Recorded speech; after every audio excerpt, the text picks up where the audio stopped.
대학이든 직장이든 똑같은 조건으로 들어와서 똑같이 노력했는데 누구는 더 잘 되고 누군가는 늘 제자리입니다. 맨날 칼퇴하던 동기는 더 좋은 회사로 이직하고 놀기만 하는 것 같던 친구는 신축 아파트에 들어갑니다. 그럼 이런 생각이 들죠. 내가 뭔가 잘못하고 있는 건가? 내가 더 오래, 더 많이 했는데 뒤처지는 것 같다면 당연히 억울하고 허탈하죠. 하지만 그 허무함에만 갇히게 되면 아무것도 바뀌는 게 없을 거예요. 이번 영상에서는 이런 감정에서 벗어나서 같은 노력으로도 성과가 달라지는 그 구조를 이해하고 설계하는 방법을 이야기해 보겠습니다. 사실 똑같은 노력으로 더 나은 성과를 만드는 방법은 굉장히 다양하고 어쩌면 생각보다 훨씬 더 간단할 수 있습니다. 근데 그거 모르는 사람이 있을까요? 다 알지만 왠지 나만 또 안 될 것 같고 괜히 헛수고할 것 같은 기분에 주춤거리게 되잖아요. 그래서 다른 건 전부 제쳐두고 일단 다른 사람과 비교하면서 부정적 상태가 되는 그 과정과 원리를 먼저 이해하고 벗어나야만 그 다음 단계로 넘어갈 수 있습니다. 미국의 사회심리학자 리언 페스팅거 박사는 사람들의 이런 속성을 사회비교 이론으로 설명했습니다. 그의 연구에 따르면 사람은 타인과 비교하지 않고는 자기 위치를 가늠하기 어렵기 때문에 이 비교하고자 하는 본능을 멈출 수 없다고 해요. 나를 정확하게 판단하고 싶을 때, 자존감을 높이고 싶을 때, 더 나은 사람이 되고 싶을 때 우리는 자연스럽게 다른 사람과 비교를 하게 되는 거죠. 그런데 여기에는 아주 재밌는 사실이 숨어 있습니다. 이 비교하고자 하는 습성은 인류 보편적이기 때문에 누구도 피할 수 없는 본능이라는 점이에요. 이직에 성공한 동기도 2배 연봉 제안을 받은 다른 동료 소식에 조급해지고 신축 아파트에 들어간 친구도 더 좋은 입지, 더 넓은 집에 사는 사람을 보면서 부러워할 거라는 거죠. 결국 비교의 대상만 바뀔 뿐 우리는 끝없이 누군가와 자신을 견주며 살아갑니다. 문제는 이 비교가 잘못 작동할 때입니다. 비교가 동기부여를 해줄 때도 있지만 열등감을 낳고 상처를 남길 때도 굉장히 많습니다. 그리고 이 상처는 행동을 위축시키고 부정적인 생각을 쌓아가게 되죠. 이런 시간이 길어지면 길어질수록 현실적인 결과에도 큰 차이가 나타납니다. 행동이 줄어드는 순간 기회는 다른 사람에게 넘어가니까요. 시작은 분명히 내가 더 열심히 했는데 제가 더 잘 됐어 하는 아주 작은 불만이었는데 결국 난 맨날 생각만 하고 아무것도 안 해. 난 안 되는 게 당연하지. 이렇게 끝나는 겁니다. 단 한 번의 결과로 앞으로의 가능성까지 스스로 닫아버리는 거예요. 이쯤 되면 이런 질문을 하실 수도 있습니다. 비교가 인간의 본능이라면 그럼 멈출 수 없는 거 아닌가요? 네, 맞습니다. 비교를 멈추는 건 거의 불가능에 가깝습니다. 대신 비교의 방향을 우리의 의도대로 바꿔주는 것은 가능합니다. 나를 갉아먹는 덫을 나를 성장시키는 도구로 바꿔 쓰는 거죠. 비교에는 바꿀 수 있는 게 2개가 있는데요. 바로 비교의 대상과 비교의 내용입니다. 하나씩 천천히 설명드려 볼게요. 사실 우리가 다른 사람과 비교하면서 괴로움에 빠지는 가장 큰 이유는 이 게임이 전혀 공정하지 않기 때문입니다. 부모님으로부터 이어받게 되는 경제적인 여건부터 각자가 가진 재능이나 환경까지 완전히 다른 출발선에서 시작하니까요. 출발선뿐만 아니라 보이지 않는 곳에서 쏟아부은 노력의 양이나 나를 만나기 전에 했던 노력들에 대해서는 전혀 알 수가 없습니다. 그런데도 계속해서 이런 불공정한 비교를 하게 되고 지는 게임을 반복하고 있는 거예요. 왜냐면 본능이니까요. 그럼 이기는 게임을 하려면 어떻게 해야 할까요? 그 답은 아주 간단합니다. 판을 바꾸면 이길 수 있어요. 성장 마인드셋으로 유명한 스탠퍼드 대학의 심리학자 캐럴 드웨 교수님도 비교 대상은 타인이 아니라 어제의 나로 삼아야 한다고 말합니다. 저는 이걸 헬스장에서 가장 크게 느꼈는데요. 옆에 아저씨는 막 20kg 원판을 4개나 꽂고 벤치프레스를 하는데 저는 옆에서 빈봉으로 하려니까 정말 너무 창피했습니다. 그래서 사람 많을 때는 유산소만 하고 사람이 별로 없을 때만 덤벨이나 바벨 운동을 했어요. 그랬더니 어느 순간 재미도 없고 이렇게 해서는 백날 다녀봤자 늘지 않겠구나 하는 생각이 들더라고요. 그래서 그때부터 비교의 대상을 지난주의 나로 바꾸고 운동을 할 때마다 기록을 꼼꼼하게 했습니다. 어떻게 보면 꼼수일 수도 있는데요. 꼼꼼하게 기록할수록 이길 확률도 올라가거든요. 무게를 더 많이 못 쳐도 한 번이라도 더 하거나 쉬는 시간을 10초라도 줄이면 이길 수 있으니까요. 이렇게 하는 순간 창피함은 사라지고 오롯이 제 성장에만 집중할 수 있었습니다. 만약에 계속해서 다른 사람과 비교를 하는 그 상태였다면 조금이라도 나아질 수 있었을까요? 물론 결심한다고 비교 상대가 바로 바뀌는 건 아니지만 의식적으로 몇 번 노력하면 금방 바꿀 수 있어요. 비교 대상을 어제의 나로 바꾸는 순간 매일 작은 승리를 경험할 수 있습니다. 여러분, 역사상 가장 효율적인 독학의 신으로 불리는 사람이 누군지 아시나요? 바로 미국 건국의 아버지들 중 한 명인 벤자민 프랭클린입니다. 정규 교육을 단 2년밖에 받지 못했지만 외교관, 과학자, 독립운동가의 스파이까지 온갖 직업들을 거쳤고 신대륙 자수성가의 대표격으로 여겨지는데요. 그 비결이 무엇이었을까요? 바로 결과가 아닌 과정을 비교한 것이었습니다. 한 예를 들어볼게요. 그는 글쓰기를 잘하고 싶어서 당대 최고의 잡지였던 스펙테이터의 기사를 통째로 베껴 썼다고 합니다. 그럼 결과를 비교한 거 아니냐고요?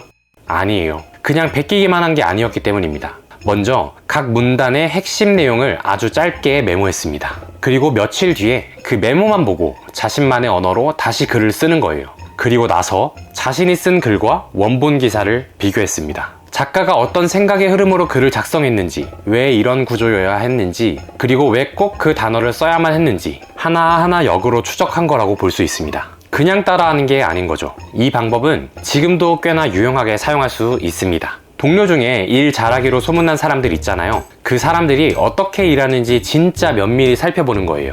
이메일을 쓸 때는 어떤 구조로 쓰는지, 업무 보고를 할 때는 어떤 데이터와 근거를 제시하는지, 오전 시간에 주로 어떤 업무에 집중하고 어떤 식으로 의사결정을 하는지 하나하나 뜯어서 배울 점을 찾아내는 거죠. 이렇게 결과물을 분석의 대상으로 삼는 순간 삶이라는 게임의 공략집을 얻는 것과 같아집니다. 부정적인 감정은 사라지고 성장의 실마리만 남게 될 거예요.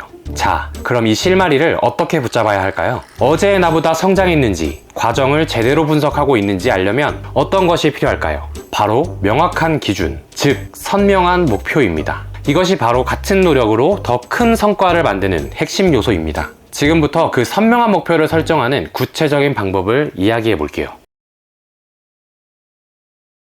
세계에서 가장 많이 인용된 조직 심리학자 중 한 명인 에드윈 로크 박사님은 수많은 실험을 통해서 선명한 목표가 중요하다는 사실을 증명했어요. 최대한 잘하라는 막연한 목표를 가진 그룹과 1시간 안에 10개의 결과물을 만드세요. 이렇게 구체적이고 명확한 목표를 가진 그룹으로 나눴는데요. 결과는 당연하게도 명확한 목표를 가진 그룹의 성과가 압도적이었습니다. 사실 우리는 마음대로 사용하고 있지 못하더라도 구체적인 목표에 굉장히 익숙합니다. 어렸을 때 게임이 너무 재밌어서 시간 가는 줄 모르고 해보신 적 있으신가요? 이 게임이야말로 명확한 목표의 집합체입니다. 목표가 흐릿하고 애매한데 성공한 게임이 있을까요? 남들보다 더 앞서 나가는 사람들은 자기도 모르게 삶을 게임과 같이 설계해서 살고 있습니다. 선명한 목표를 설정하는 것을 넘어서 과정 자체를 즐거운 도전으로 만드는 거죠. 즉, 같은 노력을 하고도 제자리에만 머물지 않으려면 제대로 된 목표 설정을 해야 합니다. 그럼 이제 제대로 목표를 설정하는 2가지 방법을 알려드릴게요.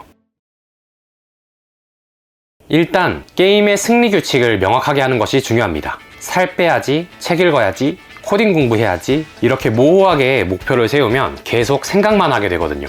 이럴 때 사용하면 좋은 도구가 있습니다. 바로 스마트 프레임워크예요. 굉장히 클래식하고 강력한 도구인데요. 스마트의 각 글자는 목표를 구체화하는 데 필요한 요소들을 의미합니다. 구체적이고 측정 가능해야 하고 현실적으로 달성 가능해야 해요. 그리고 목표가 우리의 장기적인 비전이나 더 큰 목표와 관련이 있어야 합니다. 당연히 마감 기한도 있어야 하고요. 복잡해 보이지만 아주 간단합니다. 독서로 예를 들어 볼게요. 그냥 책 많이 읽기라고 생각하면 한두 권 읽다가 흐지부지 되기 쉽습니다. 뭘 얼마나 읽어야 많이 읽는 건지도 알 수 없어요. 하지만 스마트 프레임워크를 적용하면 이렇게 바꿀 수 있습니다. 인문, 과학, 경제 분야의 서적을 읽는다. 8권, 한 달에 2권씩 충분히 가능할 것 같죠? 시야를 넓히고 지식을 쌓기 위해서 올해 연말까지. 정리하면 시야를 넓히고 지식을 쌓기 위해 최소 3장르 이상의 다양한 책을 한 달에 2권씩 읽어서 남은 4개월 동안 8권을 읽는다. 무슨 책을 언제까지 얼마나 읽고 현실적으로 실현 가능한지 어떤 목적과 비전을 가지고 달성하려고 하는지 명확하게 알 수 있습니다. 목표가 선명해진 만큼 동기부여도 훨씬 더 잘 될 거예요. 4개월 동안 책 8권 읽기라는 선명한 목표를 세웠습니다. 이 목표를 보시면 어떤 생각이 드시나요? 저는 책을 꾸준히 읽는 편인데도 이렇게 정확한 숫자로 딱 정하니까 뭔가 많게 느껴지고 못 읽을 수도 있을 것 같고 그런 생각이 드는데요. 지금 알려드릴 2번째 규칙을 적용하면 목표 앞에서 느껴지는 이 막막한 기분이 해소될 거예요. 2번째 규칙은 바로 레벨 디자인입니다. 게임 기획자들이 최종 목표까지 가는 길을 설계할 때 사용하는 전문적인 기술인데요. 거대한 최종 목표를 아주 작은 미션들로 잘게 쪼개서 플레이어가 지치지 않고 계속 플레이할 수 있도록 만드는 겁니다. 최종 보스까지 가는 그 길이 너무나 막연하고 멀게 느껴지지 않도록 눈앞에 작은 퀘스트들을 하나하나 나열하고 연결하는 거죠. 그런데 이런 레벨 디자인은 게임에만 쓰이는 게 아닙니다. 나사가 처음 인류를 달에 보내야겠다는 불가능해 보이는 목표를 세웠을 때 무작정 달에다가 로켓을 쏘지 않았습니다. 처음엔 우주에 사람을 보내보고 그 다음엔 달 착륙에 필요한 우주 유형과 우주선의 도킹 기술을 테스트하고 확보했습니다.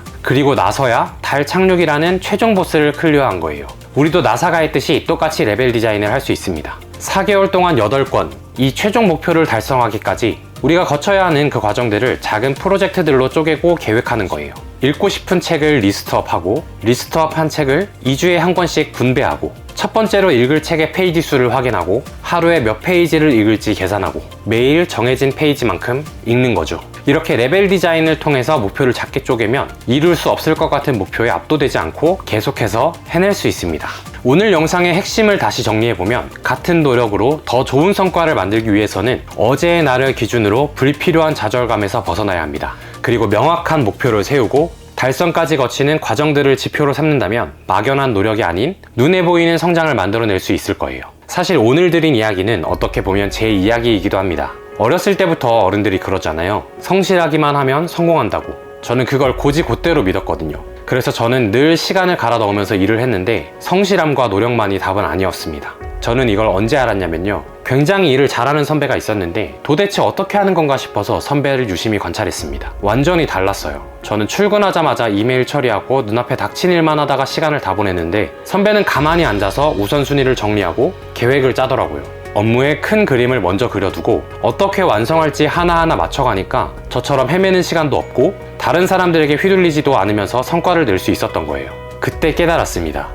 그냥 무조건 열심히 하는 게 아니라 뭘 어떻게 할지 생각을 먼저 정리하고 계획을 해야 하는 것이라는 걸요. 그 후로 저도 아침에 무조건 시간을 내서 업무의 우선순위를 정하고 계획하는 시간을 가졌습니다. 일주일에 하루는 목표를 한 번 더 정리하고 전체적으로 계획하는 시간을 가졌고요. 그랬더니 일하는 시간은 오히려 줄고 전보다 성과도 나기 시작했어요. 그런데 성과도 성과지만 스스로의 페이스로 성장한다는 자신감이 생기니까 일 이외의 다른 부분에서도 여러 가지 도전을 해볼 용기가 생기더라고요. 저는 성실함이 그 자체만으로도 충분히 소중한 재능이라고 생각합니다. 다만 그 소중한 재능을 어느 방향으로 사용할지 결정하는 것도 그만큼 중요한 것 같습니다. 만약 지금 과거의 저처럼 노력만큼의 결과가 보이지 않는다면 잠시 멈춰서 여러분의 지도를 먼저 그려보시는 건 어떨까요? 오늘 영상은 여기까지입니다. 여러분과 매일 성장하고 싶은 매일 성장 시그마였습니다. 저와 함께 매일 성장하고 싶으신 분들은 구독과 좋아요를 눌러주세요. 영상 시청해주셔서 감사합니다.